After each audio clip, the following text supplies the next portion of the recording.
The door swung open. Seven Cartwright stumbled into steam, expensive soap, and the coldest eyes she'd ever seen. Nam Jiaite stood shirtless in the doorway, tattoos glistening, water dripping down his chest, and a look on his face that said she had 3 seconds to explain why she was still breathing. She'd just crashed into the private suite of a Korean mafia boss who hadn't touched a woman in 12 years. And she was about to become the reason he broke that vow. If you're ready for a story that will keep you on the edge of your seat, subscribe to Ebony and Pearl Stories right now and hit that notification bell. You don't want to miss what happens next. The hallway lights flickered overhead. Seven Cartwright pushed her squeaky cleaning cart down the 11th floor corridor of the Hansa Grand Hotel, her arms trembling from exhaustion. She hadn't eaten in 24 hours. Her stomach had stopped growling sometime around midnight. It had given up, just like everything else in her life seemed to be doing. She thought about her baby sister, Zuri. 7 years old. Epileptic. The pharmacy had called yesterday to remind Seven that Zuri's medication had gone up again. 40,000 more one per month. 40,000 one she didn't have. Her supervisor's voice echoed in her skull like a curse. One more mistake, Cartwright, and you're gone. Seven tightened her grip on the cart handle and kept moving. Suite 1103. That was her assignment. A standard turnover. Fresh towels, new linens, restock the minibar. Simple. She just needed to get through this shift without collapsing. The brass numbers on the door ahead glinted under the flickering lights. She squinted. The middle digit was burnt out, or maybe scratched off. It looked like 1103. It had to be 1103. She didn't have time to second guess. The door was slightly jammed.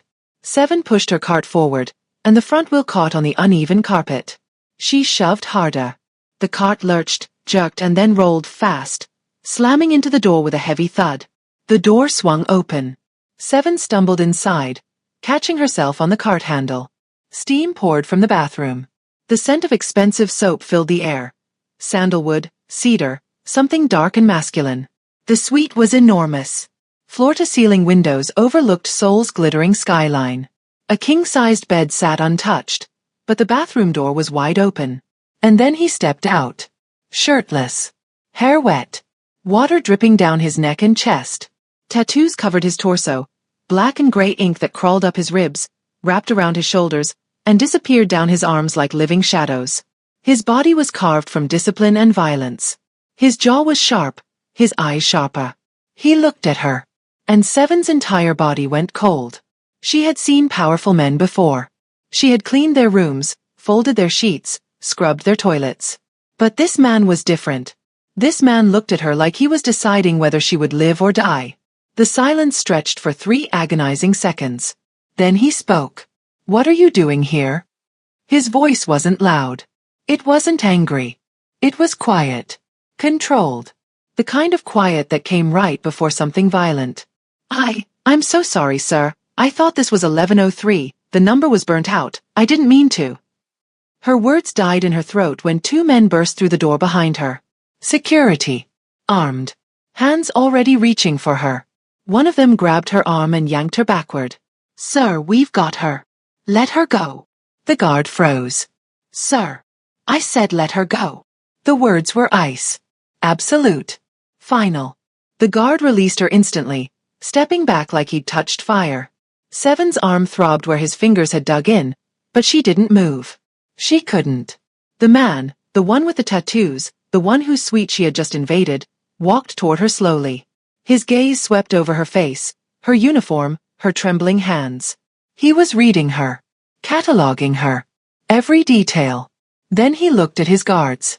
Out. They didn't argue. They didn't hesitate. They simply turned and left, closing the door behind them. Now it was just the 2 of them. Seven's heart hammered so hard she thought it might crack her ribs. She gripped the handle of her cleaning cart like it could protect her, like it could save her from whatever was about to happen. "I'll go," she whispered. "I'll go right now. I'm sorry. I didn't know." She turned toward the door, but her legs buckled. The world tilted. Her vision blurred. She reached for the wall but missed, and her knees hit the marble floor with a painful crack. She hadn't eaten in 24 hours. She had pushed her body too far, and now it was shutting down. "Sit." His voice came from above her. Closer now. She looked up and found him standing over her, expression unreadable. "I can't stay here," she managed. "I have to finish my shift. Sit." It wasn't a request. Seven's body obeyed before her mind could argue. She sank into the nearest chair, her legs shaking, her hands trembling in her lap. He walked to the phone and picked it up. He spoke in Korean, fast, clipped, commanding. She didn't understand a word, but she understood the tone. This was a man who gave orders and expected them followed. When he hung up, he turned back to her. "Room service will arrive in 10 minutes. I don't need. You haven't eaten." It wasn't a question. He had seen it. The way she stumbled, the way her hand shook, the way her cheekbones jutted out just a little too sharply. He had seen all of it. Seven opened her mouth to argue, but no words came out. 10 minutes later, a cart arrived. Steak, rice, soup, banchan, fresh fruit. Enough food for 2 people. The server set it on the table and disappeared without a word. The man sat across from her. He didn't touch the food. He just watched. Seven's pride told her to refuse. Her pride told her to stand up, thank him, and leave with whatever dignity she had left. But her body was screaming. Her stomach was empty. Her sister needed her alive. So she ate. She ate slowly at first, then faster, then desperately. Soup, rice, meat, anything she could reach. She didn't look at him. She couldn't. The shame was too heavy. When she finally stopped, her plate was empty. She wiped her mouth with the back of her hand and forced herself to meet his eyes. He was still watching her. But something in his expression had shifted. The coldness was still there, but underneath it, just barely, there was something else. Something soft. Something dangerous. "Thank you," Seven whispered. He didn't respond. She stood on unsteady legs, gripped her cart, and walked toward the door. Her hand was on the handle when his voice stopped her. "What's your name?" She turned. "Seven," she said. "Seven Cartwright." He didn't give his. She didn't ask. She opened the door and stepped into the hallway, pulling her cart behind her. The door clicked shut, and she stood there for a long moment, heart still pounding, hands still trembling. She didn't know who he was. She didn't know what she had just walked into. But she knew one thing with absolute certainty. She had just stepped into the life of someone she should have never looked at twice. Seven is out here working double shifts, starving herself to keep her baby sister alive, and the world keeps pushing her down. If you believe that hard-working people deserve a chance, that struggling doesn't mean you deserve to suffer, then subscribe to Ebony and Pearl Stories right now. Only people who don't care about others scroll past without subscribing. Comment what time you're watching this, and tell me, do you think Seven should trust him, or run? Because what happens next will change everything. The next morning, Seven stood in front of her supervisor's desk, her stomach sinking. 11th floor. Suites 1101 through 1110. Full turnover. "Mrs. Park, please. I can take another floor." "Any other floor."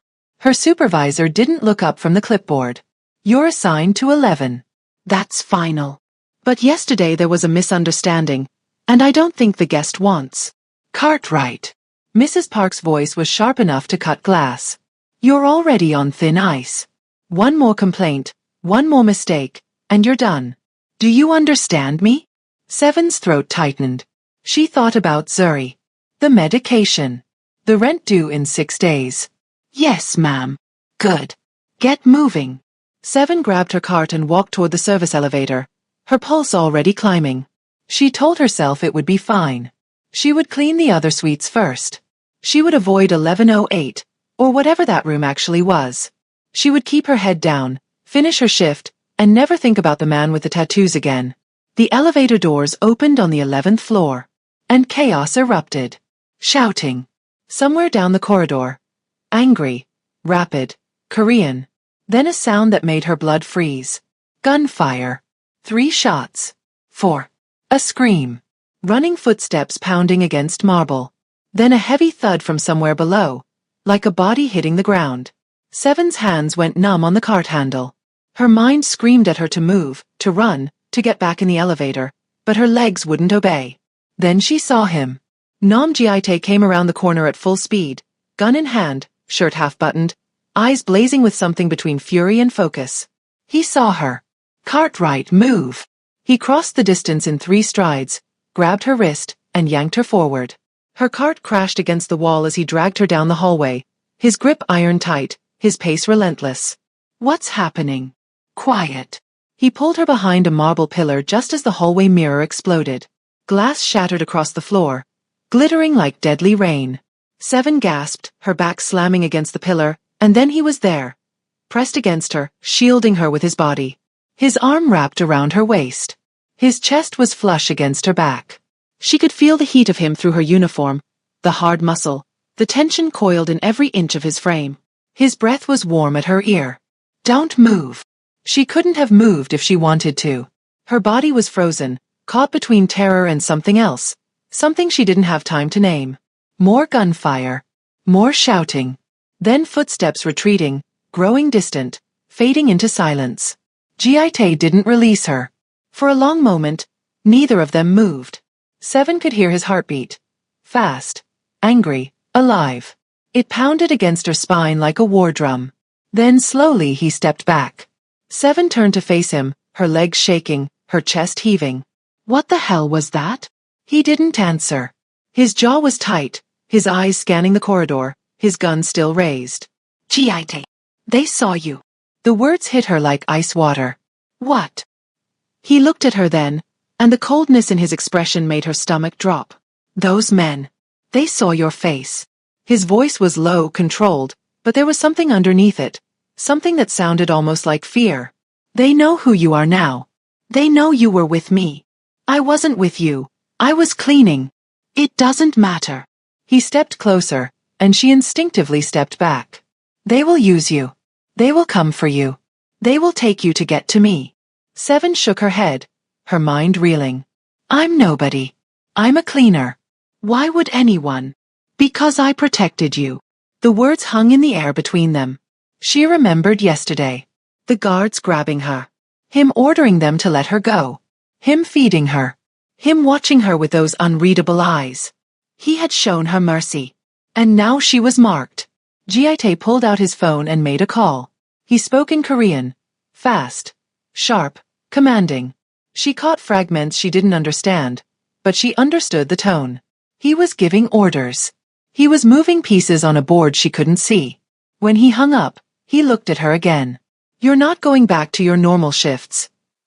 Excuse me. Your movements are restricted.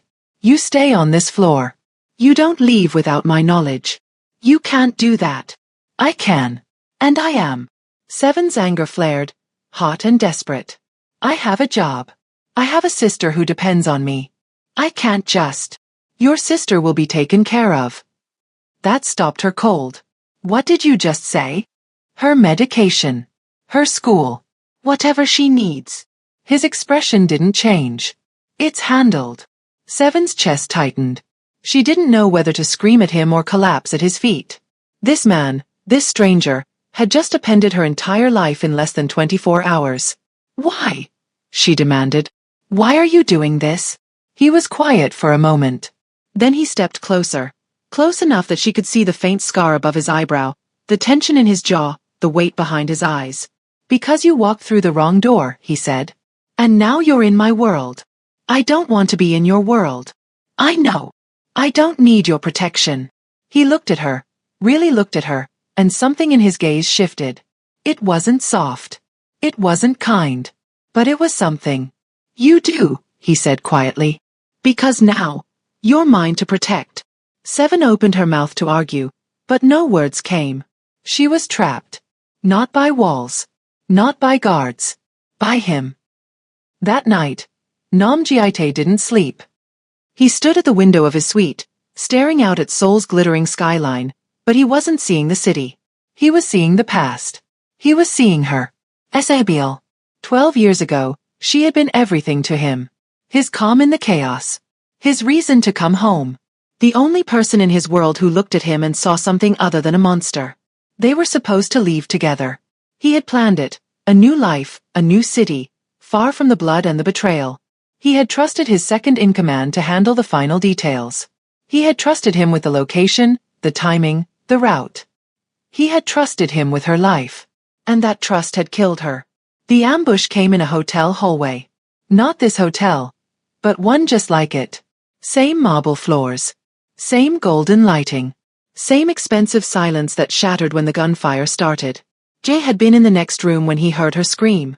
By the time he reached her, she was already on the ground. Blood pooling beneath her. Eyes wide. Hands reaching for him. He held her.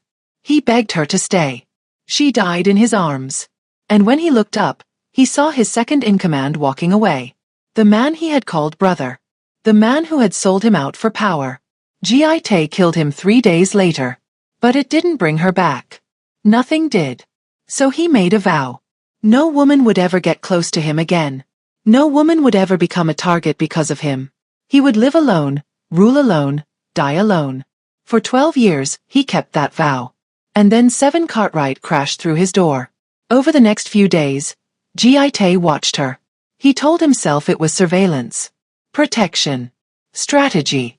He told himself he was keeping her close because his enemies had seen her face, and he needed to know her movements. But that wasn't the whole truth.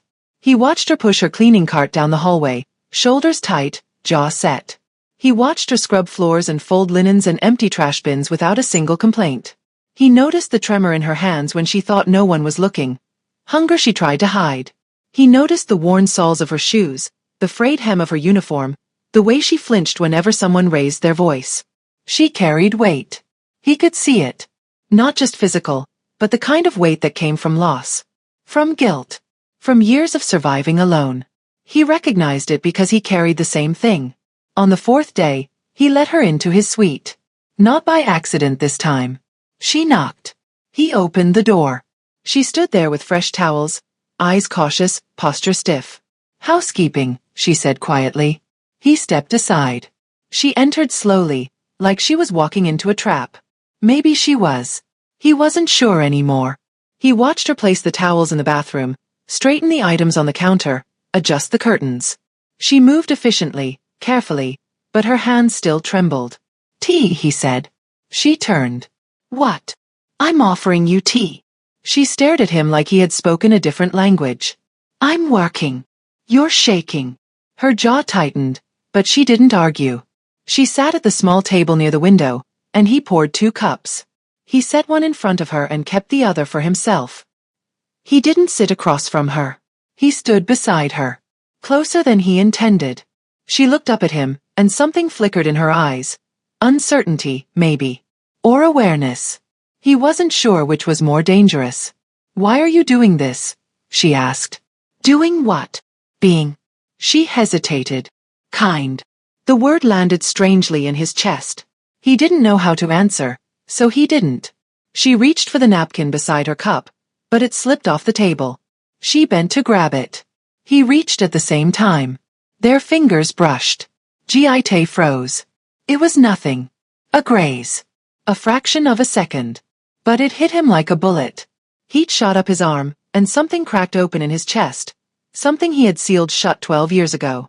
He pulled his hand back like he'd touched fire. Seven looked at him, startled by the sudden movement. "You shouldn't be here," he said. His voice came out harder than he meant. Colder. She stood. Her expression shifting from confusion to something sharper. "I didn't ask to be here."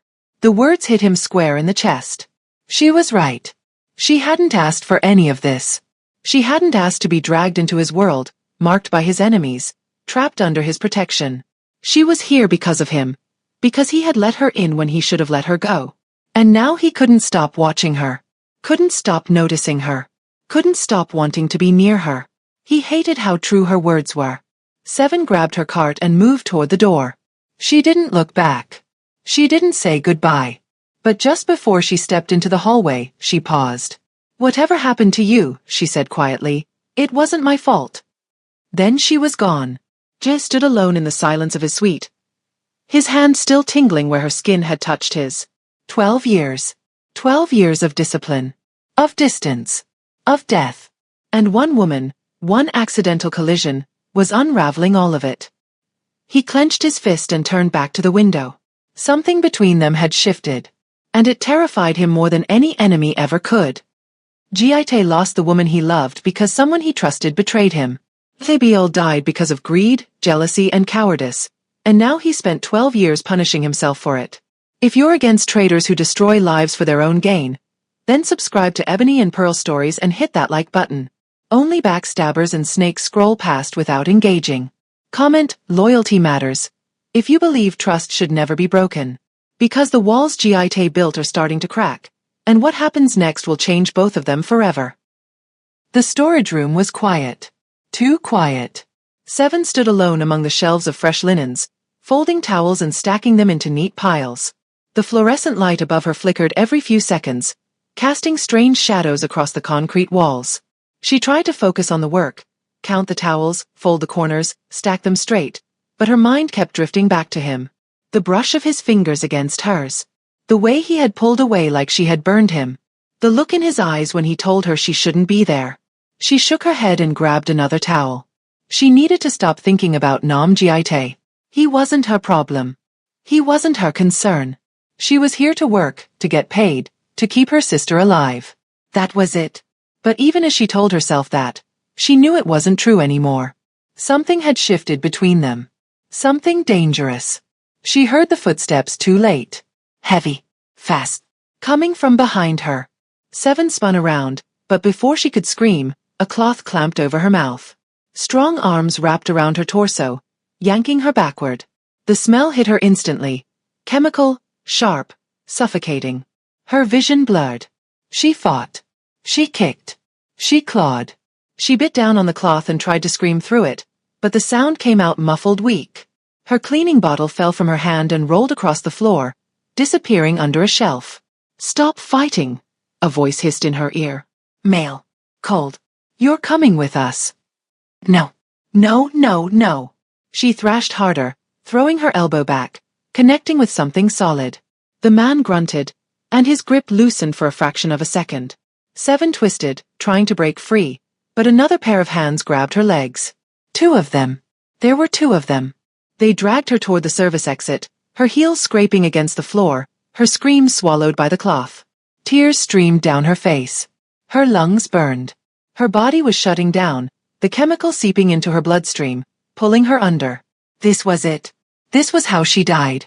And then the door exploded open. Giaite came through it like a storm. No hesitation. No warning. Just fury in motion. He moved faster than Seven's drugged mind could track. 1 second the men were dragging her toward the exit. The next, the first man was on the ground, his neck bent at an unnatural angle. Jay didn't stop. He spun, grabbed the second man by the throat, and slammed him into the wall so hard the concrete cracked. The man choked, clawing at Giaite's hand, but it didn't matter. Giaite's eyes were black. Empty. The eyes of a man who had killed before and would kill again without blinking. He snapped the man's neck with one sharp twist. The body dropped. Silence. Seven collapsed against the shelf, gasping for air, her entire body trembling. The cloth had fallen from her mouth, but her lungs still burned. Her vision was still blurred. She couldn't stop shaking. Then Giaite was in front of her. He dropped to his knees, his hands hovering near her face like he was afraid to touch her. His chest was heaving. His jaw was tight. And his hands were trembling. Seven. Her name on his lips sounded different. Raw. Desperate. Seven, look at me. She lifted her head and their eyes met. For a moment, neither of them moved. Then he spoke, and his voice cracked in a way she had never heard before. I won't lose another woman in a hotel hallway. Not again. Seven's breath caught. Another? He didn't answer.